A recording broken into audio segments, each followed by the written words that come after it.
آج ہم انشاءاللہ غسل سے متعلق کچھ احکام پڑھیں گے، چونکہ ہمارے ابھی طہارت کا ہی باب چل رہا ہے۔ غسل کب فرض ہوتا ہے اور غسل کا طریقہ کیا ہے؟ رسول اللہ صلی اللہ علیہ وسلم نے فرمایا ان اللہ لا یستحیی من الحق، اللہ تعالیٰ حق بات کو بیان کرنے سے حیا نہیں کرتے۔ تو غسل کے جو مسائل ہیں ان میں بھی بعض دفعہ کچھ ایسی باتیں آتی ہیں جو بظاہر حیا کے خلاف ہیں، لیکن علم کی ایک بات ہے، سیکھنے اور سکھانے میں حیا اگر کریں گے تو پھر ظاہر ہے ساری زندگی جاہل ہی رہے گا انسان۔ اور غسل کے مسائل سیکھنا اس لیے ضروری ہے کہ غسل جب فرض ہوتا ہے تو جب تک مکمل غسل نہ ہو آپ کی نماز ادا نہیں ہوتی۔ رسول اللہ صلی اللہ علیہ وسلم نے فرمایا الماء من الماء، حدیث ہے کہ غسل فرض ہوتا ہے خواہش نفس کے ساتھ جسم سے منی خارج ہونے سے۔ مرد پہ غسل کب فرض ہوگا؟ جب اس کے جسم سے شہوت کے ساتھ منی خارج ہو۔ منی بالکل سفید رنگ کی چیز ہے، ایک ہوتی ہے مزی۔ شہوت پیدا ہونے سے اگر کسی کے مرد یا عورت کے صرف رطوبت خارج ہونا شروع ہو گئی اس سے غسل فرض نہیں ہوتا، جب تک مکمل شہوت پوری نہیں ہو جاتی اور مادہ منویہ خارج نہیں ہو جاتا، چاہے احتلام کی صورت میں ہو یا کسی بھی طرح سے ہو۔ مردوں کے ساتھ چونکہ یہ بہت زیادہ ہوتا ہے نائٹ فال کی صورت میں، مردوں پر غسل کی یہ صورت بہت زیادہ فرض ہوتی ہے۔ جیسے ہی بلوغت ہوتی ہے تو احتلام شروع ہو جاتا ہے، ہفتے میں 1 دفعہ 2 دفعہ 3 دفعہ، بعض نوجوانوں کو روزانہ بھی 2 دفعہ ہوتا ہے، جبکہ خواتین میں یہ والے غسل کی صورت بہت ہی کم ہوتی ہے کہ ان کو نائٹ فال ہو یا اس طرح سے غسل فرض ہو۔ ہزاروں میں کسی ایک عورت کے ساتھ ایسا ہوتا ہے۔ ایک صورت تو یہ ہے غسل فرض ہونے کی۔ دوسری صورت کیا ہے کہ جب انسان اپنی زوجہ کے ساتھ ملاپ کرے اور انٹرکورس ہو جائے، چاہے اس صورت میں ڈسچارج دونوں میں سے کوئی ہو یا نہ ہو، لیکن دونوں پہ غسل فرض ہو جائے گا، مرد پہ بھی اور عورت پہ بھی۔ یہ تو مردوں کے غسل کے فرض ہونے کا۔ مردوں کے غسل میں ایک چیز یہ بھی ہے کہ اگر آپ نے رات کو نیند کی اور صبح آپ اٹھے اور آپ نے کپڑوں پہ نشان دیکھا، اب آپ کو یہ پتہ نہیں چل رہا کہ یہ منی کا نشان ہے یا مزی کا ہے، تو بھی آپ پر غسل کرنا فرض ہے۔ یہی سمجھا جائے گا کہ یہ آپ خواب میں ڈسچارج ہوئے ہیں۔ عورت پر جو غسل فرض ہوتا ہے ایک اور صورت میں ہوتا ہے کہ جب خواتین کو ایام آنا بند ہو جاتے ہیں، حیض یا نفاس سے جب پاک ہو جائیں تو بھی ان پہ غسل فرض ہے۔ یہ تو غسل کی فرضیت سے متعلق احکام تھے۔ کچھ چیزیں ایسی ہیں جن میں غسل سنت ہے، فرض نہیں ہے۔ جمعہ کے دن غسل کرنا رسول اللہ صلی اللہ علیہ وسلم نے بہت زیادہ تاکید کی ہے۔ سنت کی 2 قسمیں ہیں، سنت مؤکدہ اور سنت غیر مؤکدہ۔ مؤکدہ وہ ہوتی ہیں کہ جن کو چھوڑنے کا اگر کوئی معمول بنا لے تو گناہ کا خطرہ ہے اور ایسا شخص قابل ملامت ہے، اسے شریعت ملامت کرتی ہے، برا بھلا کہتی ہے۔ تو غسل سنت مؤکدہ ہے، ہفتے میں 1 مرتبہ، چاہے جمعے کے دن ہو یا کسی بھی دن ہو۔ جو مسلمان ہفتے میں 1 دفعہ بھی نہیں نہاتا، وہ کتنا ہی نیٹ کلین ہو، مگر شریعت کی نظر میں وہ قابل ملامت ہے، اسے تانے دینے چاہیے کہ شرم نہیں آتی، ہو مسلمان مگر رہتے ہو بھنگیوں اور چماروں کی طرح۔ ملامت تو اسی کو کہتے ہیں نا۔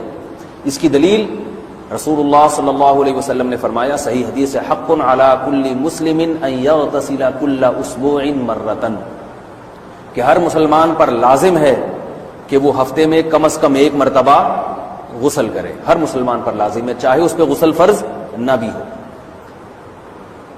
اور کس دن بہتر ہے؟ جمعہ کے دن۔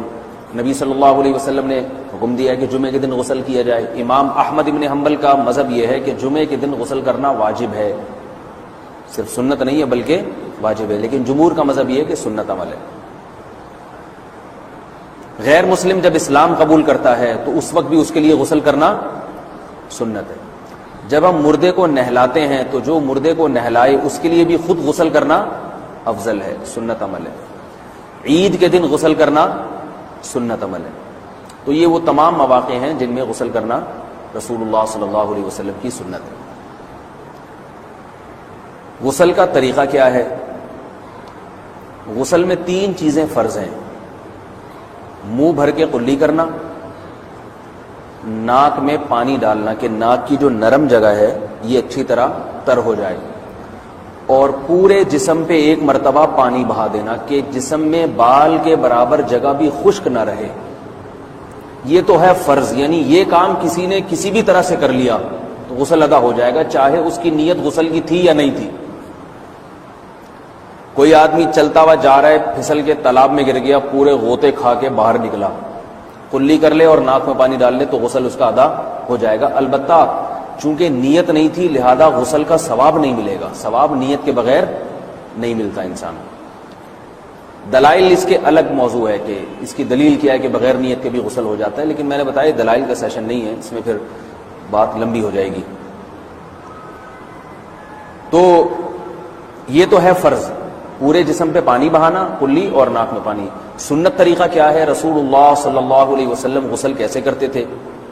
سنت طریقہ جس پہ جو اختیار کرنا چاہیے وہ طریقہ یہ ہے کہ جب آپ غسل کے لیے بیٹھیں تو سب سے پہلے وہ جگہ دھوئیں جہاں نجاست اور ناپاکی لگی ہوئی ہے. نائٹ فال ہوا، کسی کو احتلام ہوا تو جہاں جہاں گندگی لگی ہے پہلے اس جگہ کو دھوئیں، استنجا کریں، شرمگاہ کو دھوئیں اچھی طرح. سمجھ رہے ہیں بات کو؟ اس کے بعد ہاتھ دھوئیں اور مکمل وضو کریں جیسے ہم عام حالات میں وضو کرتے ہیں. مکمل وضو کرنے کے بعد دائیں کندھے پہ پانی ڈالا، لیفٹ سائڈ پہ پانی ڈالا. پہلے زمانے میں تو چلو سے غسل ہوتا تھا، ہاتھ دھو لیے تو اب چلو سے پانی لے کے یہاں ڈالا جا رہا ہے، چلو سے پانی لے کے یہاں ڈالا جا رہا ہے، پورے جسم پہ ملا جا رہا ہے، اور چلو سے پانی لے کے 3 دفعہ سر پہ ڈالا جا رہا ہے. تو آج کل چلو ولو تو ہے نہیں، شاور کے نیچے جا کے کھڑے ہو جاتے ہیں، تو اس میں یہ کہ شاور کھولے اس میں کھڑے ہو جائیں، سارے چلو اس میں خود بخود ہی ہو جائیں گے، پورے جسم پہ پانی بہہ جائے گا. نبی صلی اللہ علیہ وسلم کے دور میں یہ جدید چیزیں نہیں تھیں، شیمپو اور صابن، تو آپ صلی اللہ علیہ وسلم بیری کے پتوں سے غسل کی ترغیب دیا کرتے تھے. بیری کے پتوں کو اگر پانی میں پکایا جائے تو پانی میں میل کچیل صاف کرنے کی صلاحیت بہت بڑھ جاتی ہے. ہمارے زمانے میں اس تکلف کی ضرورت نہیں ہے، صابن ملتے ہیں اس سے نہا لے آدمی، نہایا کریں. بہرحال کہنے کا مقصد یہ آپ لوگوں سے، تو یہ سنت طریقے سے غسل ہو جائے گا آپ کا. سمجھ رہے ہیں بات کو؟ سب سے پہلے استنجا کیا، اس کے بعد وضو کر لیا، اس کے بعد غسل کر لیا. اگر کسی نے غسل میں وضو نہیں کیا اور ویسے ہی پورے جسم پہ پانی بہا دیا تو بھی اس کا وضو خود بخود ہو جائے گا. اس غسل سے وہ نماز پڑھ سکتا ہے، کیونکہ بعض لوگ غسل کرنے کے بعد دوبارہ وضو کر رہے ہوتے ہیں، اس کی ضرورت نہیں ہے، کیونکہ جب غسل کرتے ہیں تو وضو والے اعضاء تو خود بخود اس میں دھل جاتے ہیں. یہ ہے غسل کا طریقہ. وضو کیسے ٹوٹتا ہے؟ جن چیزوں سے غسل فرض ہوتا ہے ان چیزوں سے وضو تو بہرحال ٹوٹتا ہی ہے، اس کے علاوہ بھی وضو ٹوٹتا ہے. اس سے پچھلے لیکچر میں نے کچھ تفصیل بتائی تھی کہ نجاست جسم سے کہیں سے بھی خارج ہو جائے یا نجاست نکل کے بہہ پڑے، اگر قضائے حاجت کی جگہوں سے نجاست خارج ہوئی ہے تو نظر بھی آ جائے وضو ٹوٹ جائے گا، اور قضائے حاجت کے علاوہ جگہوں سے اگر نجاست خارج ہوئی ہے، خون وغیرہ ہے جیسے، تو جب تک نکل کے بہے گا نہیں تو اس وقت تک وضو نہیں ٹوٹے گا. سمجھ رہے ہیں بات کو؟ وضو کا طریقہ کیا ہے؟ سب سے پہلے دونوں ہاتھوں کو دھویا جائے، 3 دفعہ کلی کی جائے، مسواک کی جائے، 3 دفعہ ناک میں پانی ڈالا جائے، پھر پورے چہرے کو پیشانی، یہ جو ہے جہاں سے پیشانی ہماری شروع ہو رہی ہے اور تھوڑی کے نیچے، تھوڑی جہاں ختم ہو رہی ہے، اور ایک کان کی لو سے دوسرے کان کی لو تک 4 اعضاء ہیں وضو میں دھونا فرض ہیں. ایک چہرہ، نمبر 2 بازو، نمبر 3 سر کا مسا، چوتھائی سر، اور نمبر 4 پاؤں کو دھونا. اس کی دلیل قرآن مجید کی مشہور آیت ہے فَاغْسِلُوا وُجُوهَكُمْ وَأَيْدِيَكُمْ مِنَ الْمَرَافِقِ. اللہ فرماتے ہیں ایمان والو جب نماز کا ارادہ ہو تو اپنے چہروں کو اور اپنے ہاتھوں کو دھو، سر کا مسا کرو اور پاؤں کو ٹخنوں سمیت دھو. دھونے کا حکم ہے قرآن مجید میں.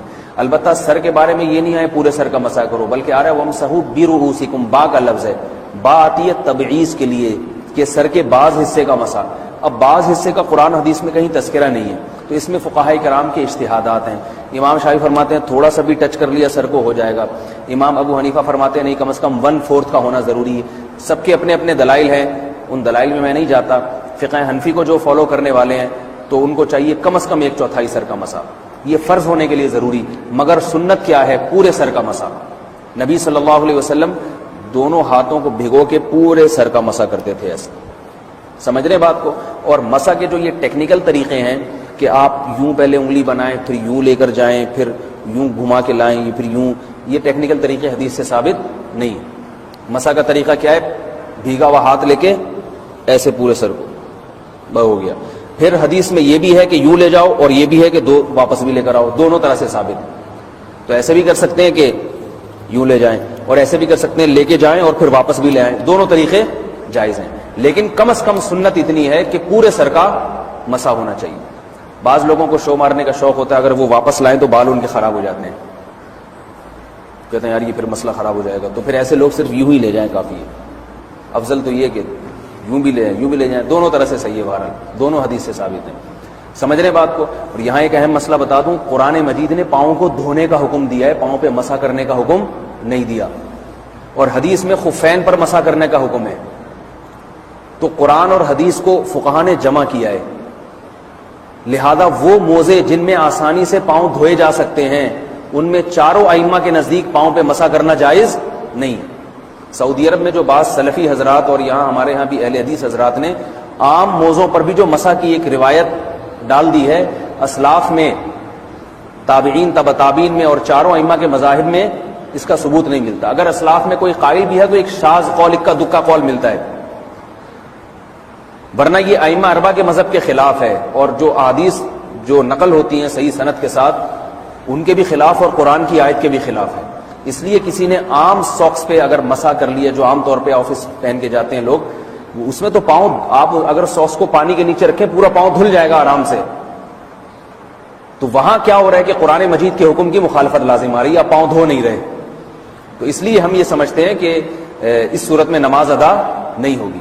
سعودی عرب میں بعض سلفی حضرات نماز پڑھاتے ہیں, وہ ایسے ہی کرتے ہیں کہ عام ساکس پہ مسح کر کے نماز پڑھا لیتے ہیں. تو فتویٰ اسی پر ہے کہ ان کی اگر کسی کو یقین ہے کہ اس نے عام ساکس پہ مسح کر کے نماز پڑھائی ہے تو اس کے پیچھے نماز ادا نہیں ہوگی, کیونکہ قرآن کے مطابق اس کا وضو ہوا ہی نہیں ہے.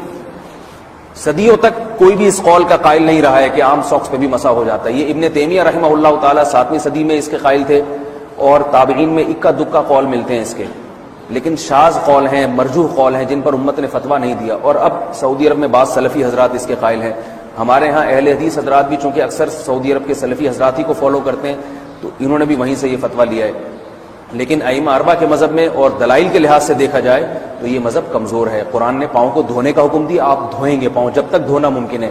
چمڑے کے موزے ہیں ان کو دھونا ممکن نہیں ہے اتارے بغیر, لہذا ان موزوں کے اوپر مسح ہو جائے گا. تو اس سے قرآن پر بھی عمل ہو جائے گا اور حدیث پر بھی عمل ہو جائے گا. اس لیے ائمہ اربعہ نے جو قرآن و حدیث کو سمجھ کے جو فیصلہ کیا ہے اس پہ چلنا ہمارے لیے زیادہ مفید ہے بنسبت آج کل کے جو علماء ہیں ان کی اپنی ذاتی آراء پر. اس لیے یہ بھی ایک وضو سے متعلق اہم مسئلہ تھا. سمجھ رہے, باقی تو ماشاءاللہ وضو کرنا سب کو آتا ہی ہے. اور وضو کے بعد دعا کیا ہے؟ کلمہ شہادت, اشہد ان لا الہ الا اللہ وحدہ لا شریک لہ اشہد ان محمدا عبدہ ورسولہ اللہم اجعلنی من التوابین واجعلنی من المتطہرین. اے اللہ تو مجھے بار بار توبہ کرنے والوں میں شامل کر دے اور بار بار پاکیزہ رہنے والوں میں شامل کر دے. توبہ اس لیے کہ میں نے ظاہری طہارت تو حاصل کر لی, مجھے روحانی طہارت بھی عطا کر دے. اگر میں نے گناہ کی ہوں تو مجھے ان سے بھی توبہ کی توفیق عطا فرما لے تاکہ اس لحاظ سے بھی میرا وضو ہو جائے, اس لحاظ سے بھی میں پاک ہو جاؤں. سبحانک اللہم و بحمدک نشہد ان لا الہ الا انت نستغفرک.